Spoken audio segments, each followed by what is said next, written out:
یقینی ایمان قرآن کریم کے ساتھ تعلق رکھتے تھے، صبح لازم زندگی کا حصہ ہوتا تھا کہ اس کی تلاوت بھی کرتے تھے، اس کو سمجھنے کی کوشش کرتے تھے۔ آج آپ مسجد میں آتے ہیں تو مسجدوں میں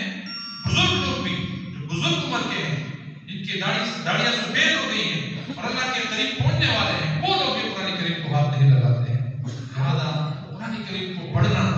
کثرت سے پڑھنا، اس کی تلاوت کرنا اور کم از کم تفہیم القرآن کا مطالعہ کرنا، جو عام فہم ہے، سلیس زبان کے اندر ہے، مغلق زبان اس میں نہیں ہے، ہمیں صحیح راستے پر لگانے والا ایک بہترین ذریعہ ہے جو سید قطب رحمہ اللہ نے ہمارے اس دور کے لوگوں کے لیے، کم پڑھے لکھے لوگوں کے لیے، متوسط درجے کے پڑھے لکھے اور بڑے اعلیٰ درجے کے پڑھے لکھے لوگوں کے لیے محنت کی ہے۔ پروردگار عالم آپ پہ رحم فرمائے اور اللہ تعالیٰ سید قطب رحمہ اللہ کی اس کاوش کو قبول فرمائے۔ ہمیں اس سے فائدہ اٹھانے کی ضرورت ہے۔ اللہ تعالیٰ مجھے اور آپ کو ان باتوں پر عمل کرنے کی توفیق عطا فرمائے اور قرآن و سنت کی اس دعوت کو سمجھنے،